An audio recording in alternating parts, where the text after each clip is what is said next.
नमस्कार दोस्तों, आपका स्वागत हमारे चैनल पर। कि ठीक 11 बज रहे थे। पहाड़ी कस्बे की हवा में एक अजीब ठंडक घुली हुई थी। ऐसी ठंडक जो सिर्फ मौसम की नहीं बल्कि किसी अनजाने डर की लगती थी। आरव ने खिड़की बंद की और कमरे में लौट आया। वह हाल ही में इस पुराने मकान में रहने आया था, शहर से दूर, शांत जगह। यही तो चाहता था वह। लेकिन पिछले 3 दिनों से उसे एक अजीब बात महसूस हो रही थी। हर रात ठीक 11:11 पर दरवाजे पर दस्तक होती थी, धीमी लेकिन साफ। पहली रात उसने सोचा कोई पड़ोसी होगा। दरवाजा खोला, बाहर कोई नहीं, गलियारा खाली, हवा तक नहीं चल रही थी। दूसरी रात वही दस्तक।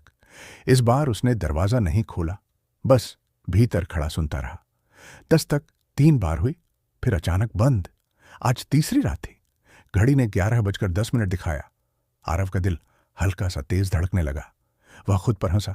बेवकूफी है, शायद लकड़ी सिकुड़ती होगी, उसने खुद से कहा। लेकिन अंदर कहीं बेचैनी थी।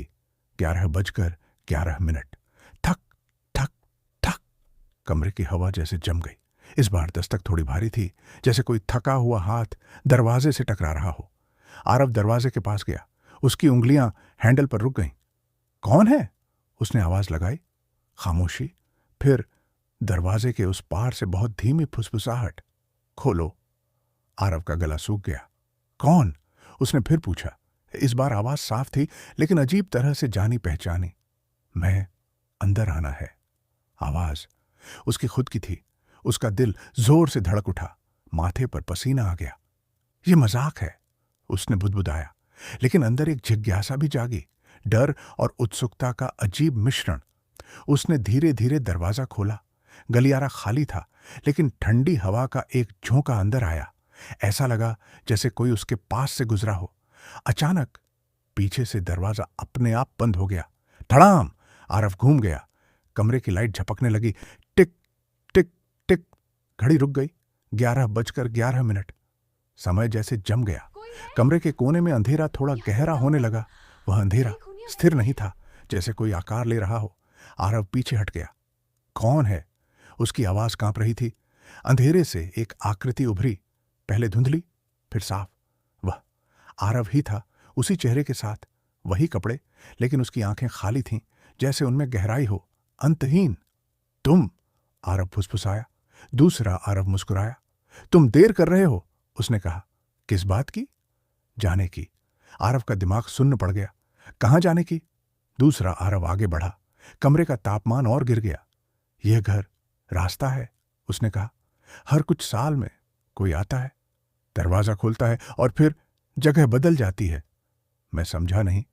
आरव पीछे हटते हुए बोला। दूसरा आरव अब बिल्कुल सामने था। तुमने दरवाजा खोला, उसने शांत स्वर में कहा। अब तुम यहां रहोगे? आरव ने सिर हिलाया। नहीं, यह सपना है। काश, दूसरा आरव बोला।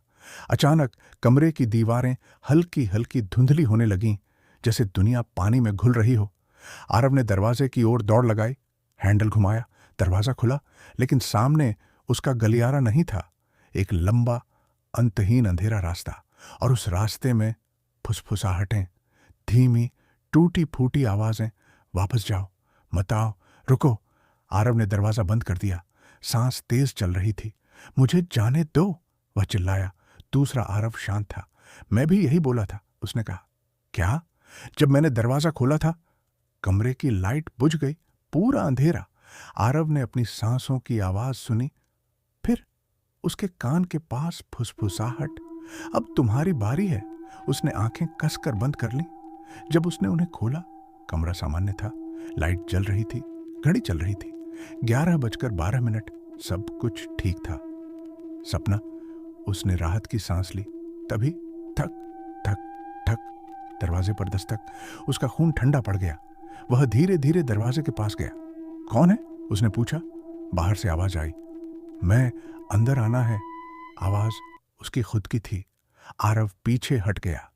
नहीं, उसने फुसफुसाया, लेकिन उसके